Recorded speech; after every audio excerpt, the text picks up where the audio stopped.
మహిళల కోసం central bank of India ఇప్పుడు మీకు అందిస్తోంది గృహ రుణం. అతి తక్కువ వడ్డీ రేట్లకే ప్రత్యేక సెంటు గృహలక్ష్మి. పూర్తి వివరాలకు వెంటనే సంప్రదించండి 18003030. వైసీపీ ఎమ్మెల్సీ దువ్వాడ శ్రీనివాస్ ఇంటి వివాదం రచ్చకెక్కి నెల రోజులు కావస్తుంది. నెల రోజుల పరిణామాల్లో చివరికి మాత్రం ఏదైతే మనం ప్రస్తుతం ఉన్నటువంటి ఈ ఇల్లు ఉందో ఆ ఇంటిని తనకి ఇవ్వాలని భార్య పిల్లలు చేసిన డిమాండ్కి మాత్రం ఈరోజు ఎవరైతే ఆరోపణలు ఎదుర్కొంటున్నారో దివ్యల మాధురి మాత్రం ఆ ఇంటిని రిజిస్ట్రేషన్ చేయించుకున్న తర్వాత ఈరోజు రోజు తర్వాత ఈ కాంపౌండ్ నుండి పిల్లలు భార్య కూడా వెళ్ళడం జరిగింది. ప్రస్తుతం దువ్వాడ శ్రీనివాస్ కూడా బాహ్య ప్రపంచానికి అందుబాటులోకి వచ్చారు. ప్రస్తుతం ఈ విషయంలో మాత్రం పూర్తి స్థాయిలో ఆది నుండి కూడాను ఏదైతే న్యాయపరమైన మెలకులు చెప్పినటువంటి ఆజాద్ లాయర్ అడ్వకేట్ మనతో ఉన్నారు. చూస్తే కనుక ఈ విషయాన్ని ఏ విధంగా తీసుకోవచ్చు? ఇది ఏమైనా ఫ్యామిలీ డిస్ప్యూట్గా తీసుకోవచ్చా, లేకపోతే వైఫ్ అండ్ హస్బెండ్కి సంబంధించి, లేకపోతే ఫాదరు అదేవిధంగా చిల్డ్రన్కి సంబంధించిందే? ఏ విధమైనటువంటి పరిణామాలు ఇవి చూడవచ్చు? ఇన్ని రోజులు ఈ ఎపిసోడ్ నడడానికి ఏ సమస్య వెంటాడింది? చాలా మంచి ప్రశ్న అడిగారండి. ఇది యాక్చువల్గా ఏంటంటే కుటుంబ వ్యవహారం ఏంటంటే తిరిగి రాజకీయ రంగు పూనుకోవడం జరిగింది. అలాగే ఏంటంటే జనరల్గా ఒక కుటుంబంలో ఎలా ఉంటుందంటే ఎవరైనా ఏదైనా జరిగినప్పుడు పెద్ద మనుషులు ఎవరైనా చెప్పినప్పుడు మామూలుగా మా దగ్గరికి వస్తారు చాలామంది భార్యాభర్తల విషయంలో వస్తుంటారు. వచ్చినప్పుడు మేము కొంత కౌన్సిలింగ్ ఇస్తాం. అది కాదమ్మా ఇలా ఉండాలని చెప్పడం జరుగుతుంది. మ్యాక్సిమం ఏంటంటే ప్రీ కౌన్సిల్ అనేది మనకు కామన్గా ఉండాలి. సో ఆయన ప్రీ కౌన్సిల్ విషయంలో కూడా ఆయన ప్రయత్నాలు చేశారు. శ్రీనివాసరావు గారు ప్రయత్నాలు చేయడం కూడా జరిగింది. సో తర్వాత ఇది కొంత రాజకీయ రంగు పులుముకుందని నేను అనుకుంటున్నాను. నా వ్యక్తిగత అభిప్రాయం అది ఒకటి. అంటే పరిణామాలు మాత్రం రాజకీయ అండదండలతోనే ఈ కుటుంబ కలహాల్లో రాజకీయ ప్రమేయం ఇన్వాల్వ్ కాబట్టి నెల రోజుల పాటు ఈ ఎపిసోడ్ కొనసాగింది. ఎక్కడ కూడా సమస్య అనిపించట్లేదు. ఇదంతా కోరికల కంటెంట్లో నడిచింది. ఎస్, చాలా మంచి ప్రశ్న అన్నారు మీరు. చాలా బాగా చెప్పారండి. ఇది సమస్య పరిష్కారం అనిపించట్ల, కోరికే. ఎందుకంటే మీ ఆర్టీవీ సాక్షిగా దాదాపు 4 నుంచి 6 గంటల సేపు నేను కూర్చున్నాను లైవ్లో. ఆ రోజు మన శ్రీధర్ గారు వచ్చారు లైవ్లోకి. అలాగే శ్రీనివాసరావు గారు కూడా మనకు రావడం జరిగింది. అలాగే మన రోహిత్ గారు, మనందరం కలిపి ఆ రోజు మీరు చెప్పినట్టుగా మీరు పెట్టిన 5 డిమాండ్స్ ఏవైతే ఉన్నాయో, ఆ రోజు నాయుడు గారు మీరు పెట్టిన డిమాండ్స్ ఏవైతే ఉన్నాయో ఆ విషయంలో మనం 6 గంటలు కదలకుండా కూర్చొని ఎట్లాంటి బ్రేక్ లేకుండా మనం సామరస్యంగా పరిష్కారం ప్రయత్నం చేశాం. అదొక నిజంగా చెప్పండి, అది మనం కౌన్సిలింగ్ నథింగ్ బట్ కౌన్సిలింగేనండి. కాకపోతే మీడియా పరంగా జరిగింది. కానీ ఆ రోజు 6 గంటలు కూర్చున్నాం. వాణి గారికి మనం ఫోన్ చేయడం చాలాసార్లు చేశాం. రోహిత్ గారు చేయడం జరిగింది. కానీ ఆ రోజు చేయలేదు. కానీ ఆ రోజు చాలా ఆనందించానండి. ఒక ఎమ్మెల్సీగా ఉన్న ఆయన మానవతా దృక్పథంతో ఆయన ఆలోచించి నా యొక్క ఆస్తులు ఏవైతే ఉన్నాయో అవి 90% ఇస్తా అన్నాడు ఆయన. అంటే నేను అదే చెప్తున్నానండి. ఉదాహరణకి బిల్ గేట్స్ తీసుకున్నా కూడా ప్రపంచ కుబేరుడు ఎవరైతే ఉన్నారో ఆయన ఇలాంటి సంఘటన అడల్టరీ సంబంధించి భార్య కేసు ఇస్తే 50% మాత్రమే వాటా ఇవ్వడం జరిగింది. ఆ సందర్భంలో మనం గుర్తు చేసుకున్నాం. 90% ఆయన ఇస్తా అన్నారు. ఇంకొక విషయం ప్రామిస్ కూడా చేశారు. పిల్లలు ఎవరైనా వస్తే రాజకీయ రంగంలో నేను పూర్తిగా సపోర్ట్ చేస్తాను, అవసరం అయితే నేను త్యాగం చేసినా వాళ్ళని ముందుకు తీసుకెళ్తాను కూడా ఆయన చాలా బాగా చెప్పారు. సో ఇన్ని అవకాశాలు, ఇన్ని పరిణామాలు ఉన్నప్పుడు ఇప్పుడు నేను చూశాను. యాక్చువల్గా ఆ రోజు లైవ్లో ఉన్నాను. మీకు నేను ఓపెన్గా చెప్తున్నా. ఇప్పుడు చూశాను, ఏమి కన్స్ట్రక్షన్ ఏం లేదు. చూశారు కదా, ఇదంతా బిల్డింగ్ ఏమి లేదు. మరి ఈ బిల్డింగ్ ఇదే కావాలని కోరుకుంటాం ఎంతవరకు అనేది ఆమె యొక్క విచక్షణ అధికారాన్ని బట్టి ఆధారపడి ఉంటుంది. మరోవైపు చూస్తే కనుక తన భర్తతో కొనసాగించాలి, తన పిల్లలకి తండ్రి కావాలని తొలినాల్లో ఆమె చేసినటువంటి డిమాండ్. తదనంతరం ఏదైతే 5 డిమాండ్ ప్రక్రియ బయటకు వచ్చిందో తను అటువంటి డిమాండ్లు ఏమీ చేయలేదని కూడా ఆ మీడియా ముఖంగా చెప్పడం జరిగింది. చాలా మంచి ప్రశ్న అడిగారండి. ఇప్పుడు ఆయన గనక భర్త, నేను లీగల్ పాయింట్ చెప్తాను. భర్త గనక కాపురానికి రాకపోతే భార్యకు ఉన్న అధికారం ఏంటో తెలుసారా? ఆర్సీఆర్ అనేది ఉంటుంది, restitution of conjugal right, section 9 కింద ఆయనకి ఈ పాటికల్ నోటీస్ పంపించాలి. నోటీస్ పంపించినప్పుడు ఆయన కాపురానికి రాకపోతే కోర్టు వారు ఏం చేస్తారంటే, ఈ లీగల్ పాయింట్ చెప్తున్నానండి, కోర్టు వారు ఏం చేస్తారు, ఆయన ప్రాపర్టీ మీద అటాచ్మెంట్ పెడతారు. ఈ లాజిక్ ఏదైతే ఉందో నేను అదే చెప్తున్నాను. ఆర్సీఆర్ కనుక ఫైల్ చేసి ఉన్నట్టయితే, ఈ రోజు కనుక ఫైల్ చేసినట్లయితే ఆయన కనుక సరైన సమాధానం కోర్టుకి చెప్పకపోతే కోర్టు వారు ఏం చేస్తారు, ముందు ఆయన ప్రాపర్టీ ఏవైతే ఉన్నాయో దానికి అటాచ్మెంట్ ఇచ్చేస్తారు. దానివల్ల ఏమవుతుందో ఆయన ప్రాపర్టీ అమ్మటానికి కొనడానికి ఉండదు.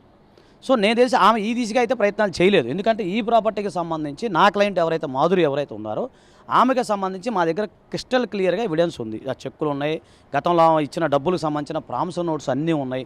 దీనికి సంబంధించి గతంలో కూడా నేను కూడా ఆయనకి లీగల్గా చెప్పాను. ఏంటి సార్, మరి ఒకవేళ మీరు కనుక మా క్లయింట్కి సంబంధించి మీరు కనుక అమౌంట్ ఇవ్వకపోతే సరే, మీ మధ్య అది వేరే విషయం, కానీ లీగల్గా మీరు అప్పు తీసుకున్న వాళ్ళు, ఆమె అప్పు ఇచ్చిన వ్యక్తి, అదే కదా మనం లెక్క చూసుకోవాలి. సో ఆ లీగల్ ఆస్పెక్ట్స్ విషయంలో మరి మేము కోర్టుకి వెళ్ళి ఇంటిపైన అటాచ్మెంట్ తెచ్చుకుంటామండి. తర్వాత మనం లీగల్గా ఆస్పెక్ట్ అవుతే రేపు మళ్ళీ మీకే, అంటే పెద్ద స్థాయిలో ఉన్నారు, ఒక ఆయన అప్పు లేకపోతే ఇల్లు, మనం కూడా ఉలవ చూస్తాం కదా సార్, ఎలా అంటే కామన్గా ఒక వ్యక్తి అప్పు ఇకపోతే ఇల్లు అటాచ్మెంట్ పోయింది అనుకోండి, వాల్యూ పోతుంది, బరువు అనేది పోతుంది. సో అలా ఉంటుందండి అని చెప్పి మేము కూడా చెప్పడం జరిగింది. గత మీరు అన్నట్టు నెల రోజులు కాదు, అంతకుముందు కూడా. మీకు విషయం ఏంటంటే నెల రోజుల్లో ఈ యొక్క కేసు బరస్ట్ అయింది. కానీ అంతకుముందు చెప్తున్నాను, మాధురి గారు ఇప్పుడు కాదు నాకు పరిచయం, 7 years పరిచయం. ఆమె ఒక కామన్ మ్యాన్గా ఉండేవారు. ఒక పెట్రోల్ బంకు కొన్ని ఏదో సంబంధించిన వ్యవస్థ నడిపించేవాళ్ళు. దానికి సంబంధించి ఒక లీగల్ అడ్వైజర్గా వాళ్ళకి సంబంధించి నేను కూడా సపోర్ట్ చేస్తుండేవాడిని. ఒకసారి నేను రావడం కూడా జరిగింది, ఒక కేసు విషయంలో నేను రావడం కూడా జరిగింది. ఈ ఎపిసోడ్లో ఒక అడ్వకేట్ని పక్కన పెట్టి ఒక కామన్ పబ్లిక్గా తీసుకుంటే ఇది ఏమైనా అంత చిక్కుమూడలు ఇప్పలేనంతటువంటి సమస్యగా మనం అనుకోవచ్చా? ఒక కుటుంబ నేను ఒక కామన్ మ్యాన్గా చెప్తున్నాను సార్, నేను లాయర్ కాదు. నేను కూడా సగటు ప్రేక్షకులు అనుకుందాం. చాలా చిన్న సమస్య అండి. ఒకటే, కూర్చుంటే మాట్లాడితే అన్నీ సెటిల్ అవుతాయి. అలా కాకుండా ఎంతసేపటికి నేను పట్టుకున్నా దానికి ఏదంటే కుందేలకు 3 కాళ్ళు అనుకొని మొండితనంగా వెళ్తే ఎవరైనా సరేనండి. ఇక్కడ కామన్ మ్యాన్గా ఒక మగ వ్యక్తి అనే వ్యక్తి ఎన్నో కష్ట నష్టాలు కోర్చి, ఎన్నో కష్ట సుఖాలు బాధలు పడి ఇంటికి వచ్చినప్పుడు అతనికి సుఖం కావాలి. నేను కామన్ మ్యాన్గా చెప్తున్నా సార్, నేను లాయర్గా కాదు. మళ్ళీ చెప్తున్నా, ఇప్పుడు నాకు మ్యారేజ్ అయితే నాకు సంసారం అన్నీ ఉంటాయి. ఇప్పుడు ఒక వ్యక్తి ప్రపంచంలో తిరిగి ఇంటికి వచ్చినప్పుడు మనకు కావాల్సింది ఏంటి సార్? ప్రశాంతత మనకు కావాలి. అదే కోరుకుంటాడు ఎవరైనా. ఇప్పుడు ప్రేమ అభిమానాలు కనుక ఉన్నట్లయితే, ఇప్పుడు మన చరిత్ర చూసుకుంటే షాజహాన్ చక్రవర్తి ఎంత ప్రేమ ఉంటే ఆ భార్య కోసం పరితపించి, అదే సరే ఆయన కట్టాడో అనేది పక్కన పెడితే పరితపించి అలాంటి ప్రేమ అభిమానాలు సైకలాజికల్గా భర్తకి భార్య అందించాలి. అలాగే same time at a time భార్యకి భర్త కూడా అందించాలి. అది కామన్గా ఉంటుంది. ఇప్పుడు ఎందుకంటే మనం అంటాం అర్ధనారీసులు కదండి, ఇప్పుడు భార్య భర్తలు అర్ధనారీసులు.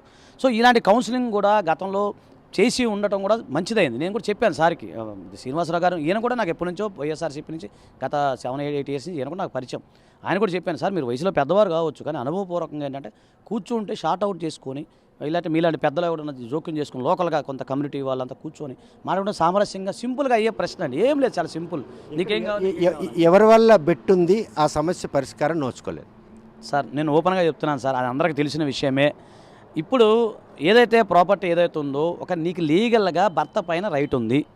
రైట్ ఉన్నప్పుడు ఏం చేయాలి? ఒక కుటుంబ పెద్దలో లేకపోతే మీకు సంబంధించిన కమ్యూనిటీ, బలమైన కమ్యూనిటీ మీది, ఆ కమ్యూనిటీకి సంబంధించిన ఉంటారు కదా పెద్దవాళ్ళని కూర్చోబెట్టి ఒక 4 గోళ్ల మధ్య చేసుకోవడం బెటర్ తప్ప ఇక్కడికి వచ్చేసి మనం చూసాం, నిన్న వచ్చారు నిచ్చెన వేసుకొని బూతులు. నిన్న అసలు ఆ బూతులు ఏంటంటే, ఒక ఎమ్మెల్యే, ఆమె కూడా ప్రజాప్రతినిధి కదా, ఆ స్థాయి వ్యక్తి, ఒక కామన్ మ్యాన్. ఆమెకు నిజం మనం ఇట్లా మాట్లాడుకుందాం అండి.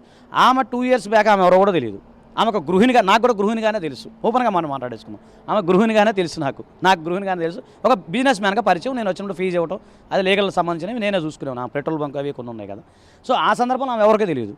ఇంతలా ఈ ఎపిసోడ్ని ఇంత జనం వీక్షించడంలో ఏ కంటెంట్ వారికి కనెక్ట్ అయిందని అనుకుంటారు? ఇది కుటుంబ కలహాల నేపథ్యమా, కుటుంబ కలహాలకి రాజకీయ రంగు పులుకోవడమా, లేకపోతే ఒక వివాహితకి ఒక ఎమ్మెల్సీకి ఉన్నటువంటి సంబంధం ఏదైతే తప్పుగా ప్రచారం భారీ చేసినటువంటి ఏ అంశం పబ్లిక్ కూడా బాగా కనెక్ట్ అయింది? అంటే ప్రేక్షకుడిగా చెప్తున్నానండి, నిజం చెప్పాలని ఒక ఎంటర్టైన్ లాగా కనబడుతుందండి. నిన్న కూడా అదే చూసాం కదా. ఇప్పుడు మొన్నదాకా జస్ట్ ఒక 10-15 రోజులు ఇది కామ్గా ఉందండి. ఈ లోపల వేరే వరదలు మీడియా అంతా వెళ్ళిపోయింది. నిన్న ఎపిసోడ్ చూస్తే ఏమైంది? ఆమె రావటం, గందరగోళంగా పగలగొట్టడం, బూతులు మాట్లాడుకుంటే జనాభాకి ఎంటర్టైన్మెంటే కదా సార్. కామన్గా ఇద్దరు తిట్టుకుంటుంటే అది అంటే ఆ కోణం కనపడుతుంది తప్ప ఇందులో లీగల్ కోణం కానీ, అలాగే కుటుంబ సమస్యలకు సంబంధించిన కోణం కానీ, లేదా మీరు అన్నట్టు రాజకీయ రంగానికి సంబంధించిన కోణం కానీ ఇవైతే నాకు కనపడలేదు. నేను ప్రేక్షకుడిగా చెప్తున్నాను, లాయర్గా కాదు, ప్రేక్షకుడిగా చెప్తున్నాను. నేను కూడా చూస్తాక ఇద్దరు కొట్టుకుంటే మనం ఇప్పుడు చాలా సింపుల్ సార్. ఇద్దరు వ్యక్తులు కొట్టుకున్నారు, అరుచుకున్నారు, బూతులు మాట్లాడుకున్నారు సార్, ఏం జరిగిందని మనం చూస్తాము. అది హ్యూమన్ సైకాలజీ అది.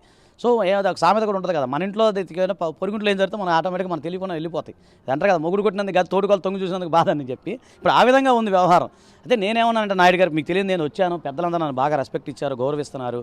ఈ విషయంలో నేను కూడా ఒక కాంప్రమైజ్ అవ్వడానికి మీరు పెద్దలు కానీ, మీకు కమ్యూనిటీ వాళ్ళు కానీ, లేకపోతే పార్టీ పరంగా కానీ ఇంకేదన్నా కూడా నేను నిజంగా చెప్పాలంటే నేను కూడా ఒక వ్యక్తిగా మాత్రం సపోర్ట్ చేస్తానండి. కుటుంబ వ్యవహారాలు భారతదేశం చాలా గొప్ప కర్మభూమి. ఎందుకంటే ఆ పరిణామాలు ఏం కనిపిస్తలేవు. ఇరుపక్షాలు కూడా న్యాయస్థానాన్ని ఆశ్రయించారు.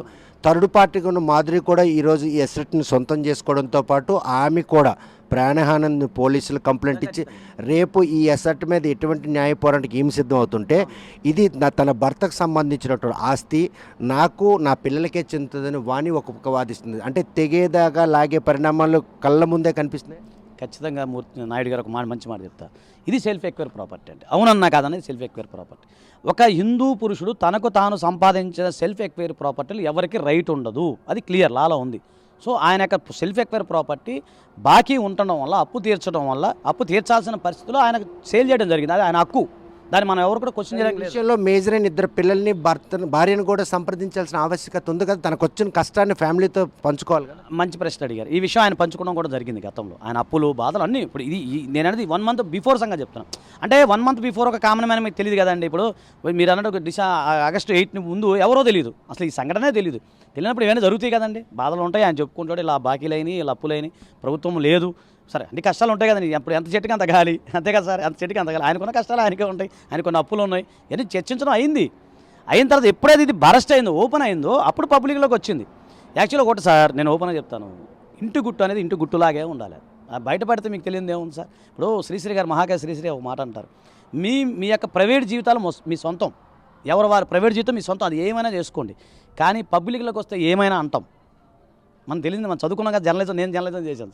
జర్నలిజంలో మనకు అదే కదా సామెత, నీ ఇంటికుంటే ఏమైనా చేసుకో, 4 వాళ్ళ మధ్య నువ్వు ఏమైనా చేసుకో, నన్ను ఎవరేమన్నారు. భారత రాజ్యాంగం ఇచ్చిన హక్కులు మనకు అవి. భార్య బిడ్డలు సంతోషంగా ఉండు, జీవించు, వాళ్ళతో నీ యొక్క ఎమోషన్ షేర్ చేసుకో, అన్నీ ఉంటాయి. ఎప్పుడైతే ఈ విషయాన్ని గుట్టుగా చేసుకోవాల్సిన విషయాన్ని బరస్ట్ అయిపోతుందో, ఇక ఏమవుతుందంటే ఏదంటారు కదా, ఇప్పుడు ఇంట్లో వాళ్ళు పెట్టే కంట్లో పుల్ల అని ఒక సామెత కూడా ఉంది సార్. ఇంట్లో వాళ్ళు పెట్టే కంట్లో పుల్ల అన్నట్టు ఇక్కడ అదే జరుగుతుంది నాకు తెలిసి. ఈ ఇంట్లో పెట్టిన కంటి పుల్ల మాత్రం ఈరోజు శ్రీనివాస్తో పాటు ఆమెతో సన్నిహితంగా ఉండటం మాధురికి కూడా, మీ క్లయింట్, రేపు మీ క్లయింట్ నిర్భయంగా జీవించే పరిణామాలు ఉన్నాయా? ఈ ఇంటికి మళ్ళీ నాది అనుకొని వచ్చే పరిస్థితులు కనుక వస్తే న్యాయపరంగా ఎటువంటి అంటే ఫేస్ చేసేదాన్ని? ఒకటండి, ఇప్పుడు న్యాయపరంగా ఎలాంటి చిక్కులు అయితే ఇంటి మీద ప్రజెంట్ లేవు. At the time of registration there is no any litigations, అది క్లియర్. సో దాని ద్వారా రిజిస్ట్రేషన్ క్లియర్గా అయిపోయింది. అలాగే ఆయన సంబంధించిన అప్పులు ఏవైతే ఉన్నాయో దానికి సంబంధించిన ఉంది కదా, కొంత బ్యాలెన్స్ కూడా ఉన్నట్టున్నాడు ఆయన. మేము లెక్క చూడాలి, అది కొంత లెక్క చూస్తే తెలుస్తుంది. అదొకటి.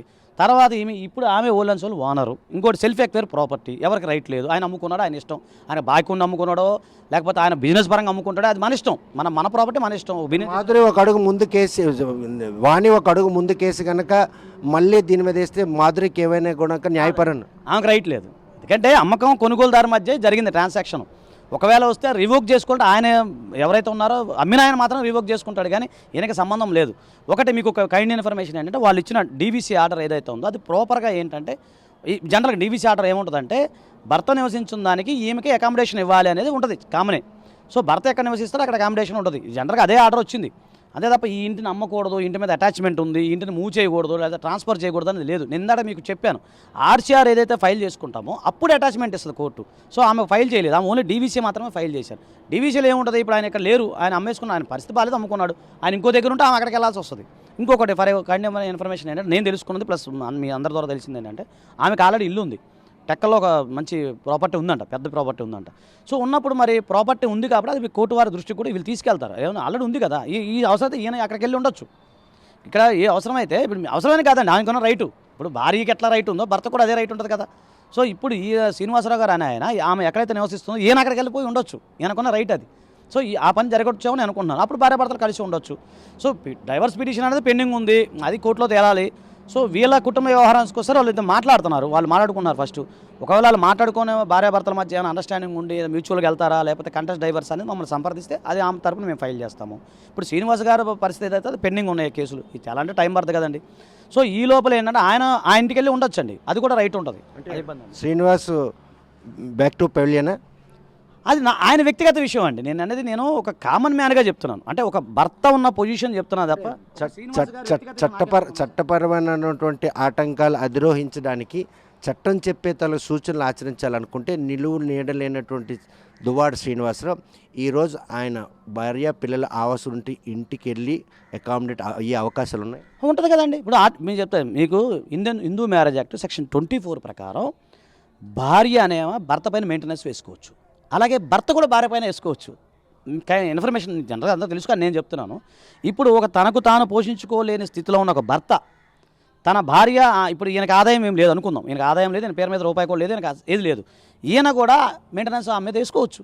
ఇప్పుడు వేసుకోవచ్చు ఏమో జరగచ్చు. అయితే నేను ఇంకోటి కైండ్ ఇన్ఫర్మేషన్ ఏంటంటే, నేను సమాచారం అందించేవాడినే, కాకపోతే నేను ఆయన అడ్వకేట్ కాదు, నాకు ఆయన ఒకలా తెవలేదు. కాకపోతే ఒక మంచి ఫ్రెండ్గా, ఒక పెద్ద ఎప్పటి నుంచో పరిచయము, ఒక లీడర్గా వైఎస్ఆర్సీపీలో మేము అందరం ఉన్నాం కాబట్టి అట్లా నేను కొంచెం ఆరాధిస్తాను, అభిమానిస్తాను. వ్యక్తిగతంగా నేను ఒక లీగల్ ఆఫీసర్గా నాకు రైట్ ఉంది, అది వీఆర్ ద కోర్ట్ ఆఫీసర్స్. అడిగితే ఆయన అడిగినా చెప్తాం, మీరు అడిగినా చెప్తాం, ఎవరైనా చెప్తాం, పబ్లిక్లో ఉన్నాం, ఖచ్చితంగా మేము సపోర్ట్ చేస్తాం. అయితే నేనేమంటానంటే, ఇప్పుడు ఆయనకి ఆర్థికపరమైన విషయాలు లేవండి, ఆయనకు ఆదాయం లేదు, లేనప్పుడు ఖచ్చితంగా ఆయన సెక్షన్ 24 కింద కూడా వేసుకోవచ్చు ఆయనకు ఉంది రైట్. అది భార్యాభర్తల మధ్య సెక్షన్ 24 క్లియర్గా చెప్తా ఉంది. అది కోర్టు వారు డిసైడ్ చేసి మరి ఆయనకు మెయింటెనెన్స్ చెల్లించాలా లేదా అనేది తర్వాత విషయం. తర్వాత ఇంకొకటి ఏంటంటే ఆయనకు సంబంధించి ప్రాపర్టీ కూడా వాళ్ళ పిల్లల పేరు మీద కూడా ట్రాన్స్ఫర్ చేశారు ఆయన, ఏదో వేరే పర్లకిమిడికి సంబంధించింది, అది కూడా సెల్ఫ్ ఎక్వైర్ ప్రాపర్టీ. ఇప్పుడు ఇవన్నీ ఏమంటే ఇక్కడ వాణి గారు చేసే ఆరోపణలు ఏంటంటే ఈ సెల్ఫ్ ఎక్వైర్ ప్రాపర్టీ ఏదైతే ఉందో ఈ ప్రాపర్టీ అనేది మా కష్టాజితం, నేను కూడా అందులో కష్టపడ్డాను, నేను కూడా కొంత అమౌంట్ ఇచ్చాను అన్నప్పుడు అది కోర్టులో చూపించుకోవాలి. ఇప్పుడు ఒక వ్యక్తి ఇల్లు కొన్నాడు, అందులో నేను కూడా నాది ఉంది అన్నప్పుడు కోర్టుకు చూపించుకొని అప్పుడు చేయాలి తప్ప ఆమె అలాంటి ఎవిడెన్స్ లేకపోతే మనం ఏం చేయడానికి ఏమి ఉండదండి. చోటికి ఎండ్ కార్డు పడ్డంటేనే లీగల్ కాంప్లికేషన్స్ తప్ప అంతా సమస్య సర్దుమనిపోయినట్టు. ఒకటి కాలం కలిసి రావాలి, 2 పెద్దలు కలిసి రావాలి, ముందు మనసులు కలవాలి, కోరికలు చంపుకోవాలి, ఇవన్నీ ఉంటే సెట్ అయిపోతాయి. ఇవన్నీ జరిగే పరిణామాలు కాదు, నెల రోజుల్లో ఎపిసోడ్లో అవన్నీ కూడా సుస్పష్టం అయ్యాగా. సార్ ఒకటి చెప్తాను సార్, ప్రపంచంలో ఏది కాదనుకుంటాం కాదు. ఇప్పుడు మీకు ఒకటి చెప్తా, తెల్లారదు అనుకుంటాం నిరాశ, తెల్లారి అలాగే ఉండాలనుకుంటాం దురాశ. ఈ రెండింటికి మధ్య ఉన్నదే మన జీవితం, దట్ ఈజ్ ఆశ. ఖచ్చితంగా ఆశిద్దాం సార్. చూస్తే కనుక ఏదైతే ఆది నుండి కూడా దివ్యలో మాధురికి అండగా ఉన్నటువంటి ఆజాద్ ఆమెకి న్యాయపరమైన సలహాలు ఇస్తూ వ్యాపార లావాదేవీల్లో అండగా ఉన్నటువంటి ఆయనకు తనకు వచ్చిన కష్టం చెప్పిన తర్వాత ఈరోజు ఏ ఇంటి కోసం అయితే వాణి నెల రోజులుగా పోరాటం చేసిందో ఆ పోరాటంలో మాత్రం కేవలం కోరికే పరిమితమైంది, సమస్య కాదు, సమస్యకు పరిష్కారం ఎతికే మార్గాలు ఏవీ లేని నేపథ్యంలో ప్రస్తుతం ఆ ఇంటిని కొనుక్కున్నటువంటి దివ్యల మాధురికి దీనిపై పూర్తిగా హక్కుంది. నిలువు నీడలేనటువంటి ఎమ్మెల్సీ దువ్వాడ శ్రీనివాస్ ఈరోజు భార్య పిల్లల ఆవాసం ఇంట్లోకి వెళ్ళడానికి కూడాను చట్టపరమైన సూచనలు కూడా ఉన్నాయి. ఈ విషయంలో భవిష్యత్తులో మాత్రం కాలం సమాధానం చెప్పాల్సిన ఉంది. ఎందుకంటే మనసులు కలిసి వారి మధ్యన కనుక మళ్ళీ అవినాభావ సంబంధాలు కనుక చిగురించినట్టయితే ఈరోజు మళ్ళీ దువ్వాడ శ్రీనివాస్ తన కుటుంబ సభ్యులతో ఉండే అవకాశాలు ఉన్నాయి. లేదనుకుంటే మాత్రం ఈరోజు తన క్లయింట్ అయినటువంటి దివ్యల మాధురి ఇంటికి రావడానికి మాత్రం వాణికి కానీ పిల్లలకి ఎటువంటి హక్కు లేదు. శ్రీనివాస్ ఎక్కడున్నా కూడా తన వచ్చినట్టు తన నిర్ణయానికి కట్టుబడి ఉండే ఆయన మాత్రం ఎక్కడైనా ఉండొచ్చు. ప్రస్తుతం మాత్రం దమ్ముడి ఆదాయం లేనటువంటి దువ్వాడ శ్రీనివాస్ మాత్రం ఈరోజు నిలువులు లేనటువంటి పరిణామాలు చోటు చేసుకునే నేపథ్యంలో చట్టపరంగా ఆయనకి మాత్రం మళ్ళీ కుటుంబం దగ్గర పడుతుందన్నటువంటి సంకేతాలు ఉన్నాయని మాత్రం ఆజా స్పష్టం చేస్తున్నారు. వీడియో జర్నలిస్ట్ రాంకిషన్తో సత్యం, RTV శ్రీకాకుళం. మరిన్ని వీడియోస్ కోసం ఛానల్ ని సబ్స్క్రైబ్ చేయండి, లేటెస్ట్ అప్డేట్స్ కోసం వాట్సాప్ ఛానల్ ని ఫాలో చేయండి అండ్ లింక్ డిస్క్రిప్షన్ లో ఉంది.